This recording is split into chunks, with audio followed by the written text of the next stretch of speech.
Brilliant. I think we're recording. Yeah. Sweet. Are these your slides from Sunday? These are slides I cut from Sunday. This is my chopping block, man. I literally called it the chopping block. I love it. This is how I managed to not go over time. We're going. Welcome to the Red Couch Theology podcast. And we're not on a red Off couch. location. We're not on a red couch. We're not in Colorado. No. Where are we? We're in Orlando. Yeah. We're at an exponential conference. Enjoying a little sun. Little sunshine. Not a vacation. Not at all. But some delightful moments. Not a vacation, but inspiration. Yeah. Ooh. See what happened there? And we haven't done a podcast together for, I don't know how long. It feels like a million years. Yeah. I'm assuming that you're hearing both of our audios. If this fails, we're not trying again. So we love you, but we don't love you that Our much. wives are hanging out somewhere, just waiting. Miserable. We'll probably keep it short because evidently the shocking statement that I made on Sunday that there's dragons in the Bible didn't faze them enough to ask any questions. I begged them. I pleaded that they would ask questions. Yeah, I heard from multiple people that it was amazing, and then also that there was this point where some of them were like, I don't know where he's going with this, and then afterwards they were like, oh, that totally makes sense. It did feel like a different kind of sermon than I've delivered in a while, ever. I have sadly not listened to it yet. So I was away, sick, and then away, not as many people feared, still sick, because my... Yeah, people thought, well, Alex just left us. He gave up. Just this place wore him down, beat him up, and sent him on his way. But you already kind of knew the idea of the dragon. Yeah, you just signed this to me, and you're like, you're going to get excited because did you listen to the Bible Project series on this? No, I didn't. Okay. But I did. It was one that was hard to give up. That was one of the funny things. Like, I actually had people say, I can't believe you dumped this on Aaron. I'm like, no. Do you realize how sad I was when I found out I wasn't going to get this Well, for a second, I thought I was going to have to teach them the 4 horses of the apocalypse, and I was not as excited about that one. That one's all right too. So no, it's good. It's good after I figured, but yeah. So what have you learned here? At this conference? Knowing that we may not. I've been sort of processing sort of approaches to discipleship, and unfortunately or fortunately, actually it's both. The way of discipleship is like a way of patience and slow. But if you are willing to follow Jesus into that space, then it can actually become exponential. Yeah. In the way of that it grows. So I love it. I've been processing that a bunch and trying to see what that means for me and for South and all that stuff. So what about you? I was in a workshop where someone talked about journeying with people through discipleship was like Psalm 23. You have to be willing to journey with them through the valley of shadow of death. Yeah. Because that's where it gets real, and that's where most people want to just walk away.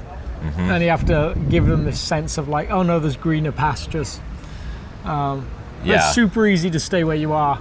And I think the irony of it, though, is there's the greener pastures are that we trust Jesus in the valley. Like, it's like these...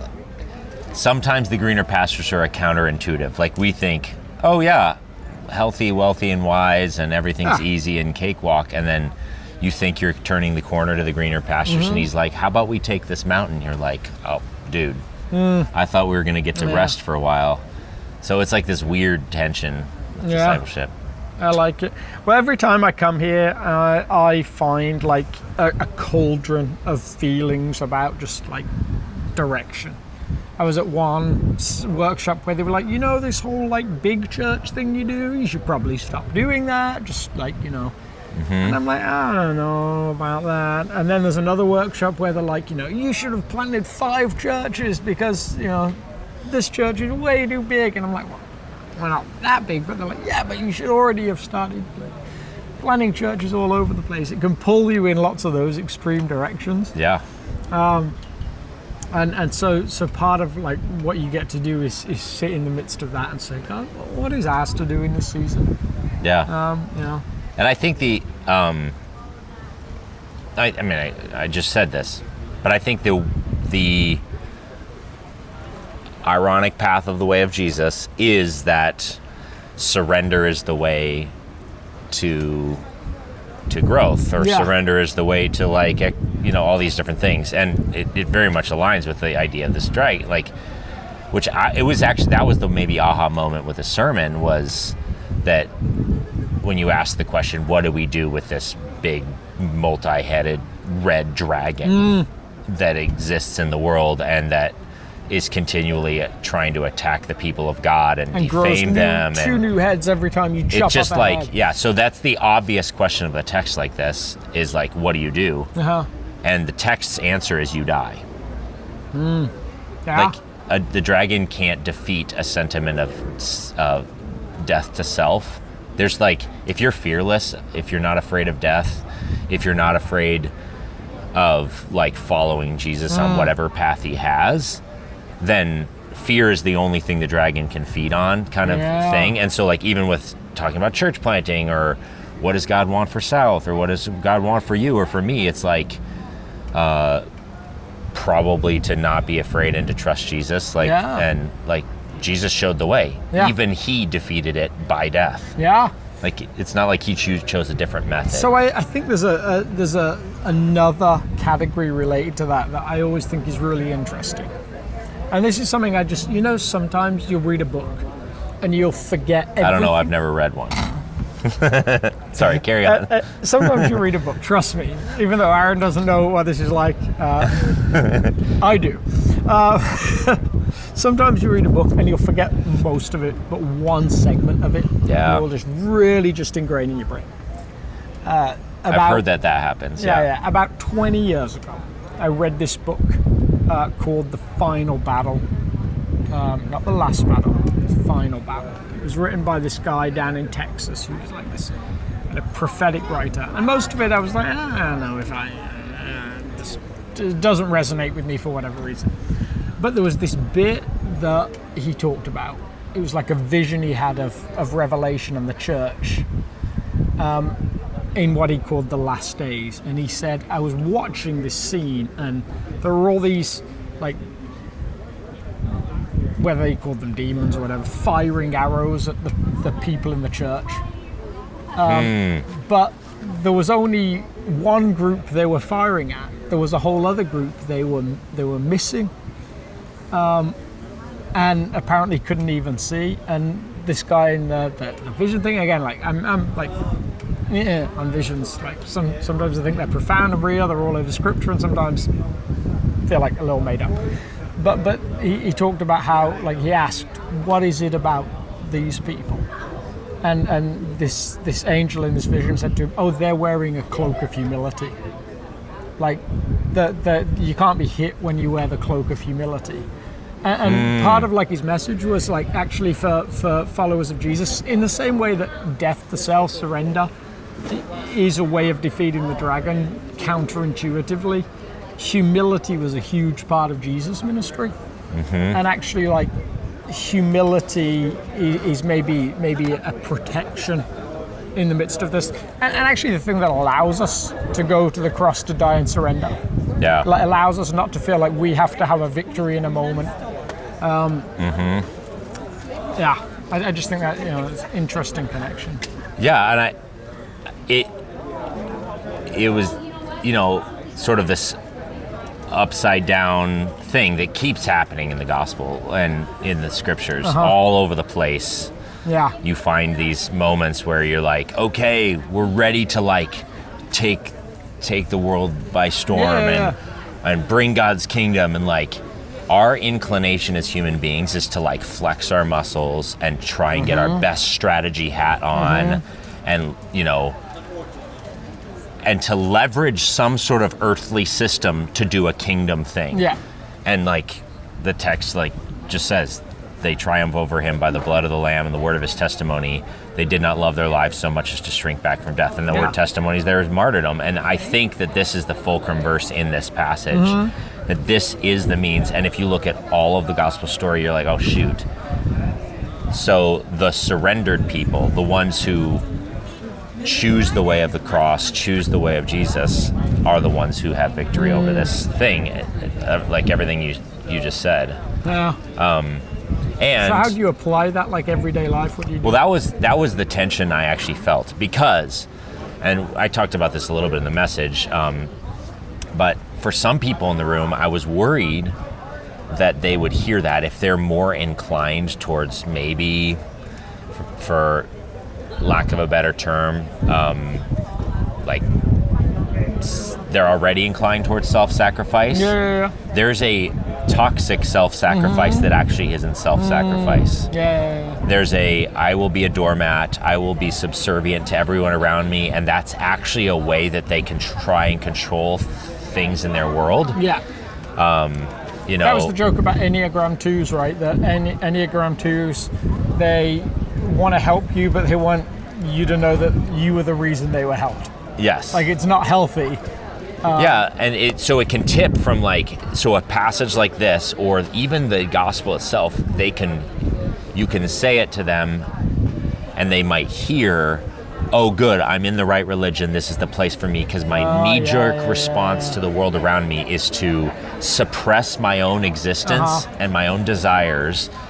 And then the side effect is they can team up bitterness and anger and frustration, because no one either notices or they run out of energy and they feel like they have to keep giving. I don't know anything what that feels like. Why do I know? So there's been seasons in my life when, like, this people-pleasing propensity. And so a text like this, the risk is that people hear it and they say, oh, stay the course, suppress my desire. And my challenge at the end was to say, I don't know what this means for you. For some of you, yes, you're just a jerk. You need to not get your way. For some of you, actually, dying to self means figuring out how to say no to someone. Yeah. Like, it's a counterintuitive dying to self. And so I challenge them to seek counseling or whatever, and to figure out what it meant to go the way of Jesus, and to say, I'm going to basically disarm the dragon, this chaos monster that I think is literally out there. Yeah. I think there's like a metaphysical, a spiritual dragon. Satan's personified as a dragon, even in this passage, all of those things. Yes. Yeah. But I think every time that we begin to do things in the world by our own strength and our own power, we actually we take up the weapons of the dragon and to try and slay the dragon, ironically. Yeah. And in the Bible Project video, there's this fascinating moment in this video where they talk about the dragon. You should have just watched that and not listened to the sermon. Where this guy, like, takes a sword and a shield and he starts approaching the dragon, and then he, like, gets absorbed into the dragon, and he becomes the dragon. Because you can't use dragon weapons to slay the dragon. He who lives by the sword will die by the sword. All those things. And so, anyway. But I also talked about your little illustration. My little illustration? Of the... You don't need to demean it that way. No, it was the Zelda illustration. Oh, yeah. And people were picking on me. I saw people in the room, like, get all excited when I put Zelda up there, like your same exact slide.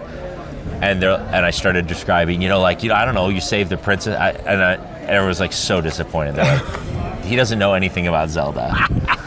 I don't know anything about Zelda. That emotion, that story for me came out of hours and hours of childhood pursuit. Yes. And So I used an illustration. I don't know if it flopped because everyone's like, he doesn't know what he's talking about. a thing with a spider. But the thing I said in the sermon was, like, just like you challenged us in the series, that we're gonna try and keep the main thing and not pursue too many side quests. Yeah.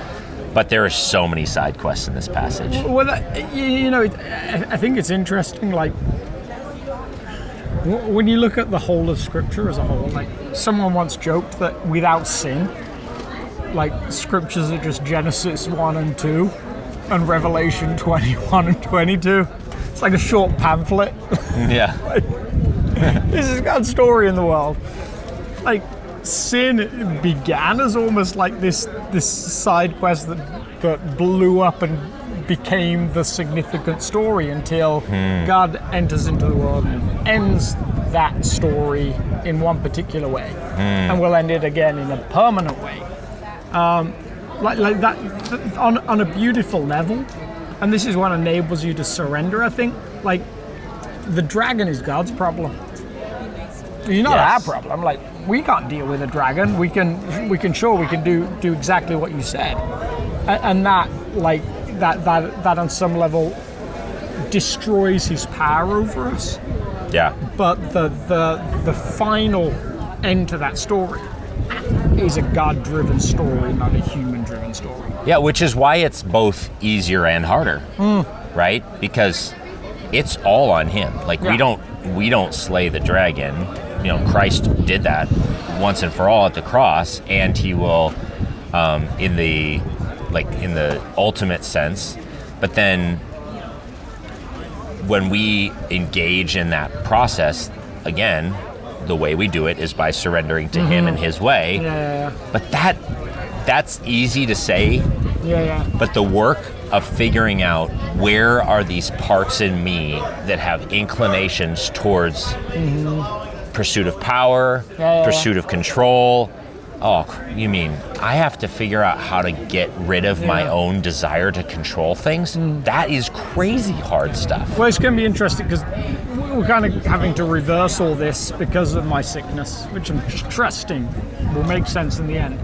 But when we look at the horseman this week, there's an individual and corporateness to that sure, there's a horse that brings war, but I am permanently at war, both internally with myself, different parts of me, but also with the people around me. I just had this stupid moment earlier, which I just want to own as been stupid, even though no one will know about it. But I was staying at a hotel, and you could either self-park, and they charged a ridiculous amount to self-park, or you could let the valet do it, and it was just a few dollars more. So we let the valet guy park us, and they couldn't drive the Tesla. So couldn't figure it out? No, couldn't figure it out. So I had to come and like move it for them, and then when I came down in the morning, I had to go get it. And this happened like multiple times. And so when they gave me the bill, I was like, I feel like I should have to pay for that. And the guy looks at me and he's like, okay, and he changes it for like $5 a day. It's like, what kind of battle do you think you want there? Like some kind of sense of like, well, there can't be a win-win situation. Like, I'm like, oh man, I hope they didn't take those few dollars off these poor guys going around parking cars for people.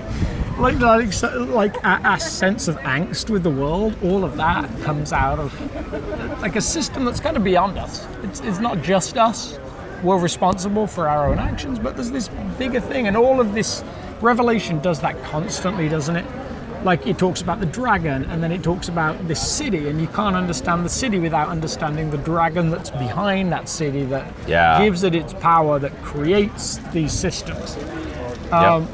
And then ultimately this constant refrain that like, this is God's story, and he's always in charge of it. Yeah. Like, there's nothing that surprised him in it. Nothing that he's not like reacting. Yeah. And ultimately brings it all to where it needs to go. Yeah. So I had one question on Sunday that I might raise and just address here briefly, and then we didn't get any other questions from you, so I must have done like a perfect job explaining the dragon. Josh Billings is over there. We should ask him to say hi. We should make him. Josh? Yeah, we should make him tell us about the dragon, right? Yeah. So someone asked me on Sunday why, like when I asked the question, who's the dragon, why I didn't just tell the congregation what the text said the dragon is. Verse 9 says, the great dragon was hurled down, the ancient serpent called the devil or Satan, who leads the whole world astray. He was hurled to the earth. And I actually did say that. I didn't say it in this, I said it directly while I was reading another passage. I said, oh, by the way, our text says it's Satan. But it was sort of a passing comment. But now my answer, I've said it clearly now, but my answer is I actually think that one of the risks that we run when we just assign the danger to Satan, all the bad stuff, it's his fault. the risks we run is that this text is, I think, calling back to this ancient image that we use the big word on Sunday, mimesis. It's a mimetic image that pulls forward any person or entity or political power that tries to leverage world systems to control and usurp and like suppress others is dragon-like behavior. Yeah. So the risk we run is that we lose the fact that this text includes us in the dragon. Sure. And so that's why I didn't spend a ton of time talking about Satan, because I think there are times when human beings, even followers of Jesus, begin to leverage the systems and powers of Satan to try and get stuff done in the world. And even Paul's like assertion that even Satan appears like an angel of light at times. Yep. Like looks real pretty, weaves his way into all sorts of things, and potentially into our own hearts as well. Yeah. Not on like a possession level, but on a influence. That when Jesus says to Peter, "Get behind me, Satan," like he's not talking to Peter as the whole the only force at work there. Yeah. There's a good, nice sounding response that Peter, service. Peter's response sounds great. I'm going to make sure Jesus is okay. I love Jesus. I'm going to take care of him. Yeah. But ultimately, it's this constant sense of oh, no. You're not going to do the things you say you're going to do. I'm going to make sure that doesn't happen. And Jesus has a name for where that comes from. That was a Satan kind of a statement. Yeah, it was a dragon statement. It was a dragon statement. Yep. Yeah. Anyway, I think just by way of summary, that we can either be allies or outposts of the dragon, or the allies and outposts of the lamb. We can be agents of the dragon or agents of the lamb, and that was my hope, was that we could wake up to the reality. And the way to not be an agent of the dragon is to figure out what dying to self and self-effort looks like for us. And that's deep soul work that might require counseling, that might require engaging with the heart systems and your natural impulses, that the way you show up in the world, to try and control things and grab power or grab influence or whatever, and to figure out, how do I lay that down and take up a way of surrender instead of that. And that's heavy soul work. So there's the challenge. I love it. It's it's the way of surrender isn't a cakewalk way. So brilliant. Well, there we go. And just the part of the other agenda for the series that you told me was that we want to kind of demystify and make Revelation a little bit less scary to read. I will tell you, this text, it probably in 17 verses probably has 20 references to other texts. So if you want to pursue some side quests, hey, read it and follow some of those rabbit trails back into the rest of Scripture, because it is littered. References to the flood. If you want to know why in the world the serpent's spewing water, there's a callback to the flood story. And if you why the woman sprout wings, and there's a callback all over the place. It's the gift that keeps on giving. I love it. The Bible's pretty neat. Bible nerd. All right. I love it. Well, we just need Tim Mackey to walk past, but I don't think he's here. No. Not his crowd. So, but we're going to go try and find our wives and eat lunch or something. Hey, there they are. There they are. See you guys. Bye, everyone.